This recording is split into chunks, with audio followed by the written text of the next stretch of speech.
Ghalib Bhaiya started walking towards me. I screamed and stopped him. Ghalib Bhaiya, surprised, said, "What happened, Afrin? Why are you scared of me?" "Bhaiya, your forehead." Touching his forehead, he said, "Where?" "There's nothing on my forehead but you." "Then what is there to be afraid of?" I noticed that the third eye on Bhaiya's forehead had disappeared. At that moment, Father got up from behind and grabbed Ghalib Bhaiya's neck, saying in a harsh voice, "This is a family matter. Why have you come here? Leave now." Ghalib Bhaiya managed to free himself and came to my side, saying, "Father-in-law, who treats their son-in-law like this?" Hearing this, Father got even angrier and rushed towards Ghalib Bhaiya. I stood in front of him and stopped him, saying, "Not a single scratch should fall on him. It's you who has put your children in this cursed danger. Surely you've done something that has made someone from the invisible world come after us. What did you do? Tell us the truth, Father." This time Father calmed down, curled up on the bed, and with his head down, said, "I just wanted to bring your mother back. She came back, but she didn't come alone. She brought a guest with her." "What did you say, Father? Are you out of your mind? Mother has died, and we all buried her together. After death, no one can come back to this world even if they want to." "What are you saying? Who do you talk to every night?" This time Father's voice completely changed. In a woman's voice, he said, "Don't blame your father, dear. I truly came back. Your father didn't let me go. Come close, dear. I haven't touched you in so long." Hearing this, I clutched Ghalib Bhaiya's hand in fear. This voice was exactly like my mother's. Father, still with his head down, extended his hand towards me.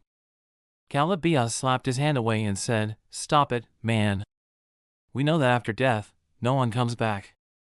You are a bad jinn. You are deceiving her father by taking on the form of Afrin's mother. We won't fall for your deception." "Fine, that's not the point. Stay with my father-in-law if you want. Chat with him, sing songs, dance, have fun. Do whatever you like. But why are you dragging Afrin into this? What do you want from her?" Ghalib Bhaiya said all this in one breath and started panting. Meanwhile, Father was still sitting with his head down, growling in anger. Suddenly, I noticed a faint trickle of water seeping out from under the bed. Ghalib Bhaiya brought his face close to my ear and whispered, "Father-in-law seems to have taken care of his business after hearing me. If I had known, I would have put him in Pampers." I said a bit angrily, "Is this the time to joke? Look at why Father is sitting like this and where this water is coming from." Ghalib Bhaiya knelt on the floor and peeked under the bed, saying, "Afrin, it's true, my mother-in-law has come back. But her eyes are burning like fire. Did she eat fudgka with Bombay chili or something? Why are her eyes so red?" Hearing Ghalib Bhaiya, I quickly knelt and peeked under the bed too, and indeed, my mother was glaring with fiery eyes. I said, "Bhaiya, this can't be my mother. We need to escape quickly." As we got up and ran towards the door, it slammed shut with a bang. No matter how much we pulled, we couldn't open it. It seemed like someone was holding it from the outside. Meanwhile, Father lifted his head and said, "What's the point of hiding anymore? Come out, Miriam. They know you're back. They must not escape." I saw that Father's forehead had that eye again, and he had a terrifying smile on his face. From under the bed, that demon in my mother's form slithered out like a snake. Before we could understand anything, she came at us at lightning speed, grabbed Ghalib Bhaiya by the throat, and pinned him to the wall, lifting him up. When I tried to intervene, she flung me in front of Father with a flick. Father said to me, "Nothing will happen to you. He's an outsider, so he has to die." I couldn't even stand up. It felt like my hands and feet were tied. I couldn't make any sound from my mouth. She was killing Ghalib Bhaiya. I watched helplessly as his legs flailed. Just when he was about to take his last breath, the far adhan echoed from all around. Immediately, she let go of Ghalib Bhaiya and disappeared, screaming. I saw Father collapse onto the bed. My hands and feet seemed to be free now. I ran to Ghalib Bhaiya. "Bhaiya, are you okay? Please say something. What happened? Say something." Ghalib Bhaiya, gasping for breath, said, "Hey, which mother-in-law's fairy daughter, give me a moment to breathe." She was choking me so hard. I thought today was my last day. I noticed that there were marks of 5 fingers on Ghalib Bhaiya's neck. Because he has fair skin, the marks were red. I started crying and said, "Bhaiya, please forgive me. You almost died because of me. It was a mistake to bring you here. Please, leave. If anything happens to you because of me, I'll never be able to forgive myself." "What are you saying?" "I've vowed to walk with you till the end of life. Despite your many neglects and bad behavior, I've never felt hatred or annoyance towards you, even once. I knew you didn't do those things from your heart. That's why I enjoyed it too. And now you are in big trouble. In this situation, should I leave you and run away out of fear for my own life? I was, am, and will be with you until the end. You're really crazy. I know you won't go even if I beg you 1,000 times. So, tell me what we should do now. It's still not entirely clear why these things are happening. So, what will be our next step?" Ghalib Bhaiya looked up at father, who was lying on the bed, and said, "Look at him, doing all this and now sleeping peacefully. He did something to bring your mother back that has endangered your and your siblings' lives. We also need to figure out the mystery behind the third eye you keep seeing. What is its connection to all this? The Far Adhan has been called now.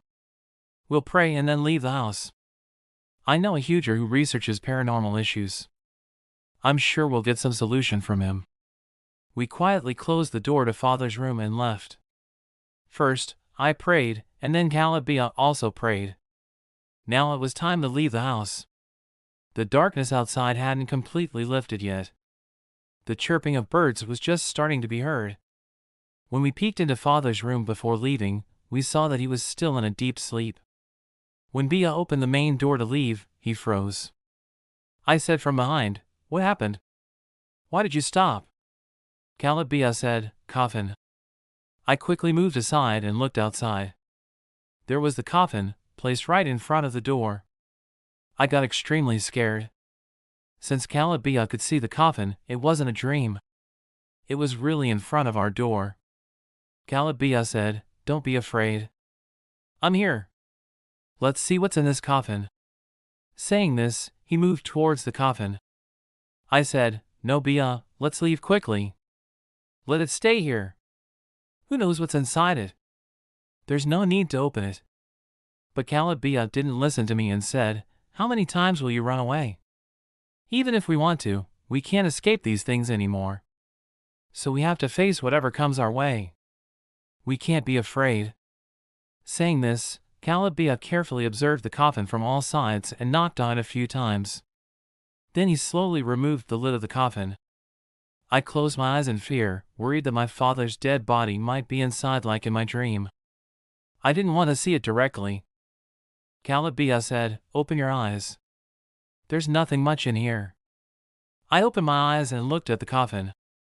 Indeed, there wasn't much, but I got scared when Ghalib Bhaiya took out a white cloth from inside and said with wide eyes, "This is a shroud."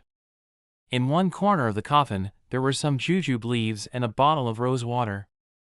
Ghalib Bhaiya put the cloth back in the coffin and closed it again. I asked fearfully, "What were those things, Bhaiya?" "These are the items bought for the last rites of a dead person." "But who or what left these things here in this coffin, and why?" "Yes, I remember, you saw 4 unknown men in black coats and ties in your dream. They said they had come to take you. They must have left this coffin here." "But why?" "Bhaiya, a coffin with a shroud means they really will take me. If not today, then someday. You won't be able to stop them." "Why are you talking like a mad person? As long as I'm here, no one can take you away. Now, we need to keep this coffin inside the house. Maybe the solution to this lies within it. Allah never burdens his servants with a problem without a solution. We just need to wait with patience and keep trying." Saying this, Ghalib Bhaiya brought the coffin inside the house. Then we set out. By then, the dawn had broken, and people were walking around. Our destination was to go to the huge Ghalib Bhaiya mentioned. I said, "All right Bhaiya, why do you roam around unemployed after passing engineering? Just because father has money doesn't mean you have no desire to do something of your own. Who said I do nothing? And you know I never show interest in father's money. Actually, my dream is to become a big director someday. I want to work with big stars. I want to present myself to the world not by my father's name but by my own. Oh, I see. That's good. So, will you make a movie or a drama first? And have you decided what the name of your first movie or drama will be? I will work directly in movies.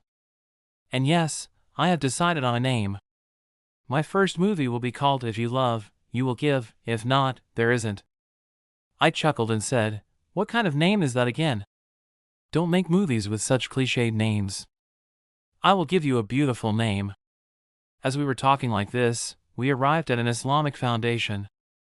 Ghalib Bhaiya said, we'll find him here.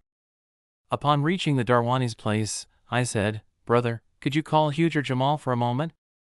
Tell him that Ghalib has come with some urgent work. Then someone from inside went to inform Huger Jamal about this. We waited outside. After a while, Darwani came and said, Huger is calling you inside. Ghalib Bhaiya and I went inside. We stood in front of a black door and knocked. Ghalib Bhaiya asked, can we come in, Huger? From behind the door, a heavy voice said, yes, Ghalib, come in. We entered and saw a middle-aged man sitting on a chair, seemingly writing something. The whole room was decorated with scary sketches of demons. And there were 4 torches burning in each corner. The man had a stern expression on his face. He was wearing a black robe. It was not clear whether he was a Huger. Without looking at us, he said, what's the matter, Ghalib? Such an urgent demand all of a sudden. Who have you brought with you? Ghalib Bhaiya said, who else? It's just the 2 of us. And I have a very good friend, Afrin. The problem is mainly with her. Now he stopped writing and looked at us, asking, but I can sense there is a woman with 3 eyes behind you. Who is she?